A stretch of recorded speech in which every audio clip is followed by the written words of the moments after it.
Hello and welcome to Board Game Gumbo.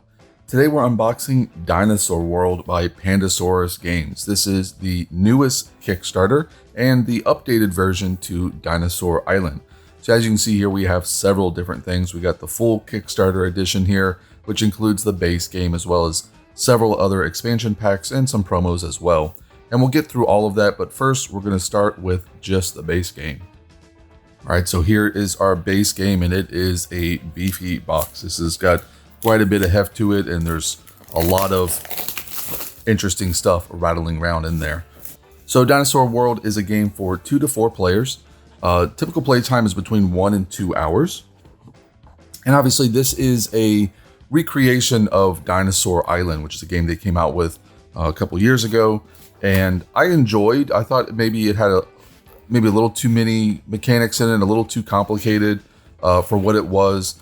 But of course, it's building a dinosaur park, so it's really fun and interesting to be able to go through those Euro mechanics and still have a really strong theme to it. So here is our component list, everything we're to get through. Of course, we're excited about the dinosaur meeples. They also have jeeples, which is something I haven't seen before. So Dinosaur World is still a Euro game. It's a resource management tableau building style of game. You're going to be acquiring these different hexagons, which are pieces of your park, and you're going to be putting them into your own personal tableau. And then of course you may be acquiring dinosaurs during that phase. And then you'll be doing all of this to raise your excitement of your park and also hopefully keep your park visitors from being eaten by the dinosaurs in your park. So again, setup, this is a pretty hefty rule book. I did notice here actually that there's a beginner variant. So if you want to start off with a little simpler game, they have that in there. So our round overview, you're going to hire workers, take public actions, take private actions. You can do a tour of your park, and then you'll have income and cleanup. So workers are going to come from these cards, which are going to be placed out randomly and then drafted by the players. The public actions are sort of on the main board, and we'll take a little closer look at those when we take a look at the components. Then you have private actions, which will be on your personal board here. Things like increasing security, gaining money, making dinosaurs, obviously, and all the explanations for how that works. Then activating your buildings by giving a tour, which will get you resources and visitors and things like that. And then you have your income in your cleanup phase. Obviously, during your cleanup phase is when you would potentially lose visitors based on if your threat is higher than your security.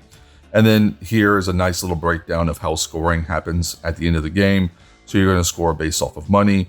You're going to lose points based off of death. And obviously you'll score during the course of the game. And then finally, we have our solo mode here. So you can play the game solo. And then at the very end, just explanations of what all the tiles do, which is definitely something I like to see. And then an explanation of the expansions. So we're going to go through all these expansions. So the hybrid pack here, the water pack, and the Ice Age pack. We have all 3 of these. We'll be taking a look at all of them. And obviously they add new components and new rules. So it's nice for them to have included that in the base game. And then a quick reference on the back with all your different dinosaurs. I'm really interested in the Megaloceros and the ice mammals one. That one looks really cool. But obviously, if you are a dinosaur fan, that's something to look forward to. So we got some advertisements here, pretty standard stuff from Pandasaurus, who does a lot of games that we like. So that's probably something I'm going to be looking through. So here are the sort of the main game boards, and these will be where the hexagons are kept. And it actually shows you, your stack will be here, and then it moves this way, ultimately coming off the board at certain points. So you see the little trash can icons. All things that you like to see, just little guides for how the board works without having to dig into the rules each time. Here's where you'll put the dice. So the first thing you'll do on your turn is you'll get workers from those cards, and then you'll roll dice and draft dice, and those will give you resources as well. Another little board here just for the special buildings, and again, spot for the pile here, and then explanations of where they go with reminders of which ones are going to get removed. And then a third one for the attractions. Looks like these are separated by the different types. So you got food attractions, security, rides, and then it looks like shops possibly. And then we're gonna have a whole bunch of cardboard for all these different tiles. So these are actually banded together.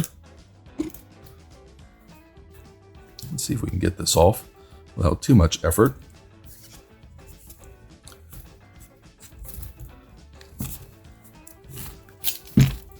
I'm not going to go through all of these as I usually wouldn't, and it would take quite a while, but I will punch them all out, and then at the very end of the video for the base game, I'll show you how they fit back in the box, because that's something that's kind of important to me. So these are just player boards. So you see we have a first player icon here. We actually have tokens, it looks like, for the Jeeps, although there are Jeep meeples in the box somewhere.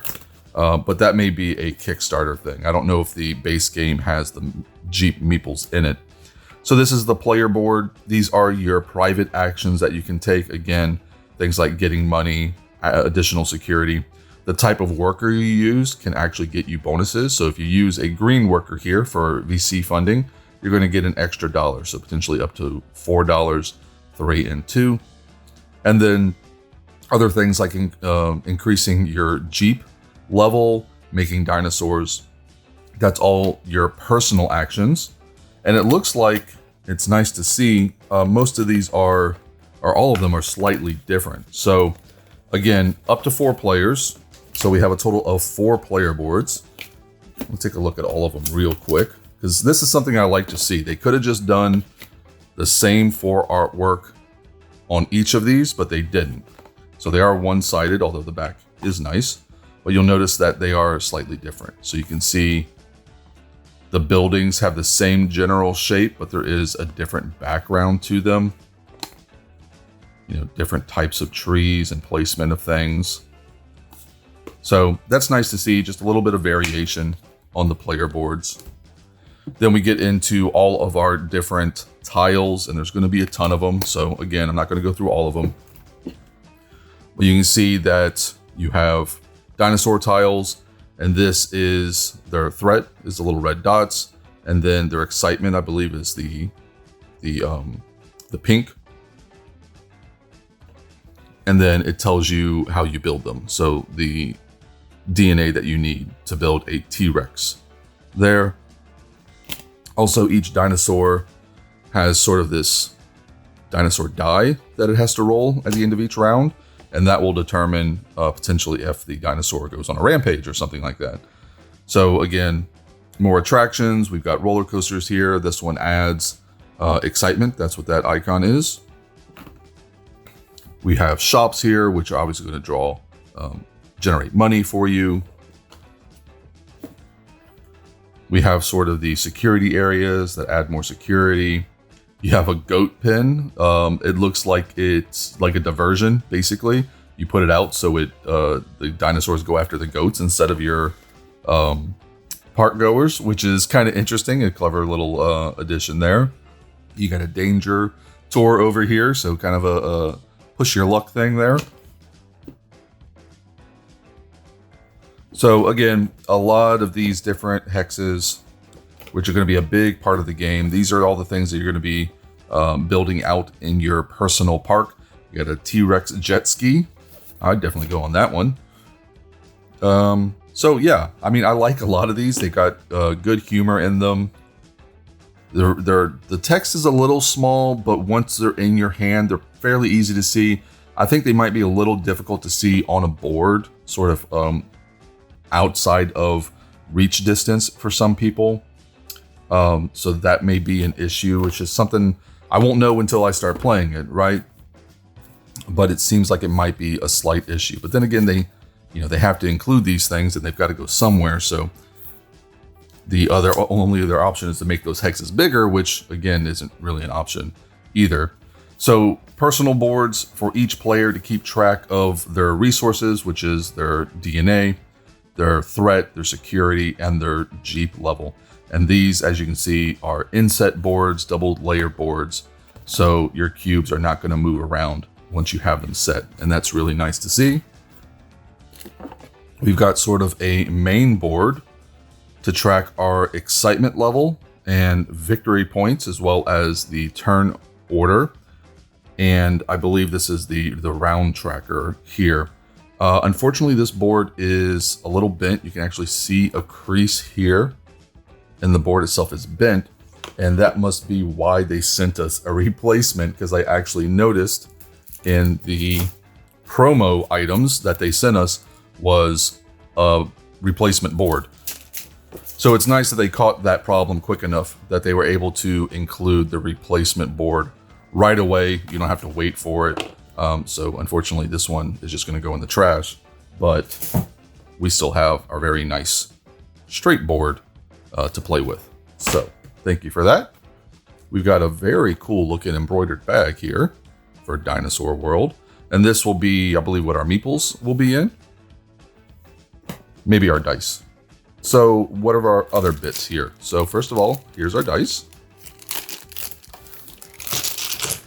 And these are very similar to the Dinosaur Island dice. They've kind of got that clear resin look. I think they were going for the, the amber that they extract the DNA from in the movie. So again, and these are resources you're going to gain. I believe you roll a number of players +2. But it seems like there's more of them than that. We've got a total of 9. So in a 4-player game, I gotta imagine you roll all of these, and then you will draft them for their various resources. It looks like they are all DNA in this one. I believe in Dinosaur Island, there were other things on the dice. This one looks like it was just DNA. But those are our dice. Nice chunky dice too. Let's see what else we got here. We've got cubes, and these will just be tracking our different DNA. So I believe that's 1 per player per color. We've got our dinosaur dice. So again, the different dinosaurs, depending on which ones you have created, roll these dice at the end of the round. So like a T-Rex would roll the red dice, and I'm assuming the red dice is like the most dangerous one. It looks like it's got two threat sides and one threat side, where the green one only has 2 1-threat sides, and the purple has 2 1-threat sides and a 2-threat side. So yeah, the red one's the most dangerous, but these will be things that you roll at the end of the round, and it's essentially casualties. So yeah, your park goers had a bad day. We got all of our other pieces here, which include our first player token, the little mosquito trapped in amber. And again, these are Kickstarter pieces. This would not be in a retail copy of the game. You would just have the cardboard piece that we saw earlier. But here's our little Kickstarter piece. It's cool, little first player token. And then our Jeeples. And again, these are part of the Kickstarter. Base game would just have the cardboard. I believe this is just their mascot, Pandasaurus's mascot. So they made a little meeple for the mascot, which is kind of funny. And then, of course, all of our dinosaurs. Now, as far as I know, these are the same whether you have the retail or the Kickstarter edition. So regardless of what copy of the game you have, you are going to have these very cool little dinosaur meeples. There are several different types of them, and this is just the base game. Obviously, when we get into the expansions, we're going to have like woolly mammoths and saber-toothed tigers and things like that. They are color-coded, again, colored for the dice that they roll, so just an easy reminder of what type of dinosaur rolls what type of dice, so you don't have to keep looking that up. That was a clever choice on their part. And these are really cool. I mean, they're plastic pieces, obviously. They've got like stickers on them. It's nice that the stickers are already on them, because when I have to sticker things, it takes me a while. I'm a little too OCD for that. And then our final set, which is probably our herbivores. I would try to tell you what dinosaurs these are, but I would get half of them wrong. And I'm sure people would let me know. So I'm not even going to try. But these are very cool. Really nice, good image quality to them. Here's our meeples, which are little tiny guys. So not your normal wooden meeples. These are about a quarter size, and they are plastic. I especially like the investor meeple, which has the little cane like the guy in the movie. You've got your little security guy who's got his cowboy hat on. Just nice little touches that they did to this game. All right, what else do we have here? We have it looks like a promo tile for Pandasaurus HQ, which is something you can build. We've got some. These look like just reminder cards. So these are the public actions that you can do. Here's a reminder of how in-game scoring works. So yeah, just little reminder cards. These are little, honestly, the card stock on these are a little thin for my taste. Not horrible, but just thinner than I would expect considering the production quality of everything else we've seen so far. We've got some cards here. These are objective cards. So again, like Dinosaur Island, you're going to be scoring points based off the park that you've built. And obviously there is extra scoring at the end of the game based off of money and things like that. But you're also going to be racing for these objectives. And these are randomly determined at the start of the game, so it adds a little bit of variability. So here are your objective cards. This one looks like you're trying to be the first person to 15 security, trying to have one of each of these. And these are obviously worth points, which you can see at the bottom left there. And there's quite a few of them. So let's put those aside for a second. Take a look at our other one. I believe those were the solo mode objective cards, because these are for multiple players. As you can see, multiple players can score this card. And you're just going to score more points if you're the first person as opposed to the third person.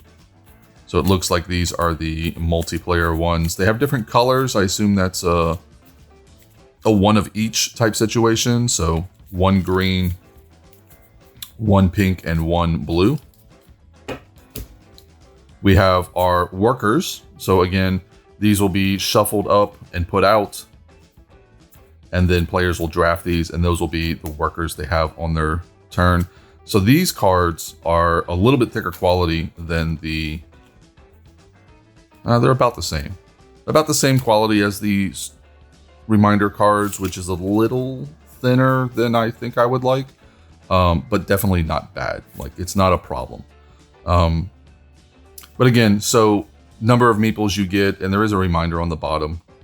Just kind of a quicker thing to look at. And, you know, if you have trouble counting, which some of us sometimes do.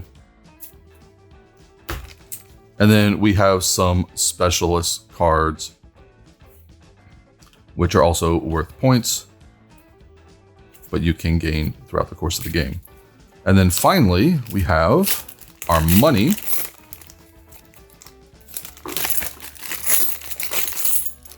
So again, this is Kickstarter type stuff. If you played the original Dinosaur Island or own it, you probably remember the money from that one, which is probably about 3 times as thick as these guys. I mean, they were weapons. They were actual weapons. You could hurt people with them. These are much nicer, I think, although the Dinosaur Island ones were very colorful and very fun. They were too bulky. These are much better, I think. I like the color distinction, the fact that the 10s and the 5s and the 1s are both different sizes, but also different colors. or faux metals or whatever. The backs are also really cool. I mean, that's the back of the 10. So here's a 5.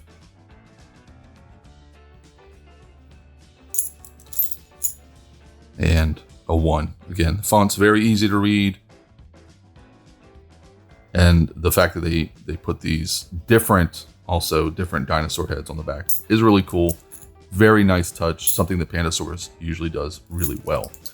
Okay, so I'm going to finish punching out everything because that's everything in the box. And then we're going to take a look at how it all fits back in before we get to the expansions. All right, so let's take a look now that I've got kind of everything punched out and trying to fit it back together. So here is our organizer. And unfortunately, they don't really tell you where everything is supposed to go. I think that would have been a really nice inclusion, just an extra sheet or just an extra page in the rule book saying that, hey, this is where we think you should put things. This is how it's designed to fit back in the box. That would have been really helpful. Obviously, the hexes have a specific spot they go. They all fit in there very nicely. They got these nice little finger wells on them to get into them. So that's all nice. Everything else basically fits in. I think the money is kind of eating up some of the space that we would normally have. And then this card spot over here, that is not going to accommodate sleeve cards, at least not the ones I tried. Maybe if you have a thinner mill sleeve, you might be able to fit them in there. But then things like there's no real spot to put these. I could put them in this spot right here, but then they're sitting with meeples and I think they would probably get dinged up. Also, not any extra bags included, which is kind of a problem for me as somebody who likes to really organize things. So I got all the player pieces in their own bag and I had to go into my own bag supply for this, which isn't a big deal. I've got a very generous bag supply, but that's something that was a little bit of an issue. And then probably my biggest issue is with these tokens here. So I'm actually going to show them to you. These are what they call boredom tokens. And obviously they have a use during gameplay, but they are so small that you can see that there's a color gradation to them. So the 1s are the lightest and then the 5s are the darkest. So you can kind of tell, but imagine this on a board, on a hex or whatever, that's, 3 feet away from you. And also the size of them, I don't really like at all. These were kind of not difficult to punch out, but the most difficult thing to punch out by far. So, and there's a ton of them. I hope this is a lot more than I'll ever need because I'm going to lose these at a pretty drastic rate. So not a huge fan of those. Everything else though, really excellent. Pandasaurus always has really good production quality. Not everything fits back in the box perfectly. There's not a spot for everything, but you're talking about a really big box game. So there's going to be some of that, make do type attitude that's going to come into effect. We'll see if I can get all the expansion stuff back into the base box once I'm done. I'm going to say no right now because even right now I'm finding a hard time just fitting the bag back into the box. So I don't think getting all the expansion stuff back in there is going to happen, but we will take a look at that once we get through all the expansions, which we will start with right now. All right, so here are our 3 expansions that we got with the game, the Hybrid Pack, the Ice Age Pack, and the Water Pack, as well as some promos they sent, which I'll go ahead and start with right now.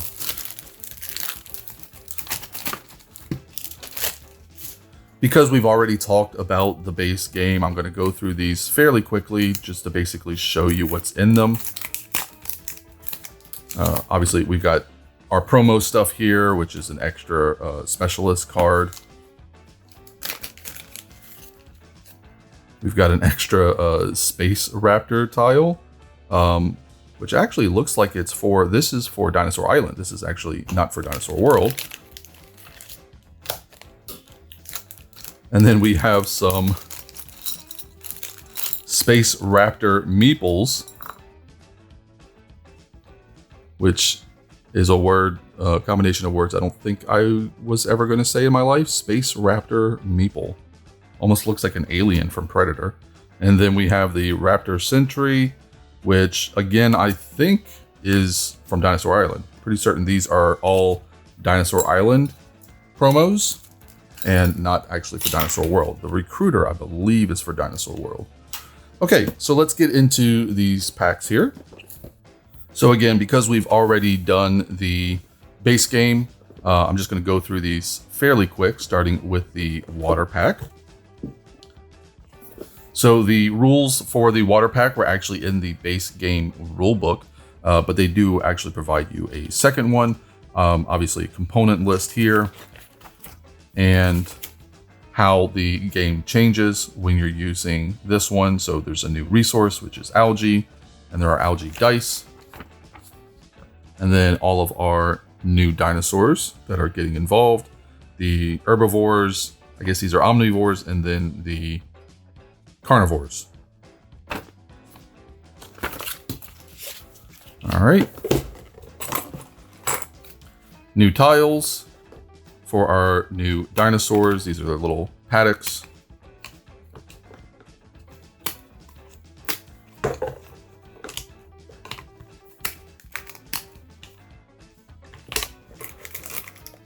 Our new algae die to add to our collection, and our new meeples.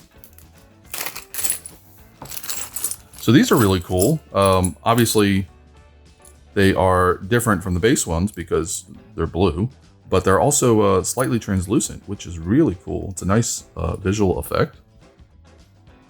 See if we can take a closer look at some of those. Very cool little translucent ones. I don't know what that guy is. That's a little guy. So you lose, with this one, you lose the color coding based on the type. So you can't tell just at a glance that, this is a carnivore. That's the Chronosaurus, that big guy on top there. So you can't tell that that's a carnivore because obviously he's not red like they are in the base game. They're all aquatic. So, but again, you can differentiate the aquatic ones now from the base game, which is nice. So that's all that's in that box. We'll go ahead and just quickly move on to the next one. Let's do the hybrid pack first, because I'm most excited, I think, for the Ice Age pack. So I'm going to do that one last. Hybrid pack. I assume these are the man-made dinosaurs. The mistake that every dinosaur creator seems to fall into is making his own dinosaurs, which usually eat him. So these are mixed, actually. So these are omnivores and carnivores.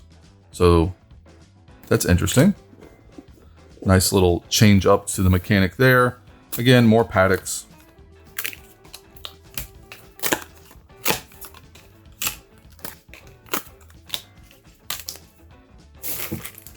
We've got another die here. Oy. Looks like this is an excitement level die. Or at least that's the icon for the excitement level. That is slightly off-center, which bothers me. I don't know how much it bothers you. And then our meeples. So again, these meeples are, these are one of the highlights of the game, right? These are really cool meeples. I love the artwork on them. I especially like these translucent ones. Those are very cool. They're gonna look really nice on the table as you play. I like those. Okay, and then our final expansion here is our Ice Age pack. So first of all, I don't know what that is, but when the geneticists start making dinosaurs, make me one of those, please. I'm gonna keep him and call him Tony. All right, so here are our dinosaur component list. We got another die. Our changes. So that is an Arctic squirrel. Interesting. And then the Megalosaurus, I think, is probably the most impressive one in the box. So again, more paddocks, one for each of our new animals. So you can have a cave bear in your park. I'm sure that'll go really well for you. He won't eat anybody or anything, you know. Nice cave bears. Prehistoric cave bears. Never hurt anybody. New dice, which has a threat on it. And then our meeples, which are clear acrylic. So there's our mammoth. And these look really impressive. The clear really looks nice. There's our Megalosaurus, which is just the coolest looking elk I think I've ever seen in my life. Our cave bear. Giant sloth.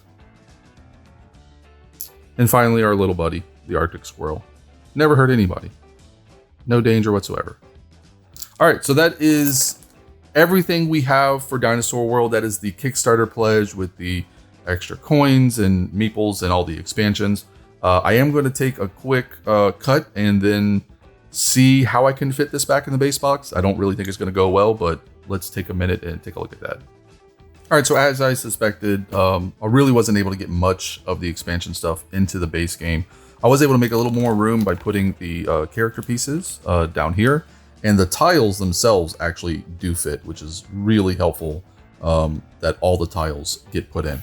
The one thing I don't like about the tiles is that you can't tell which ones are for the expansion. So, like, I know the mammoth is for the Ice Age expansion, but there's nowhere on this tile that tells me that. There's no little icon, the little snowburst or snowflake icon or anything on it that tells me that's for that expansion. So you just kind of have to know. Now, obviously, they couldn't have done that to the backs because then you would know that this is an Ice Age tile before it flips out. But I really wish they had put, you know, like a snowflake or something on this one and maybe like a water drop on the water ones. The water ones are a little easier to tell because obviously they all have big pools of water in them. So you know this is from the water pack.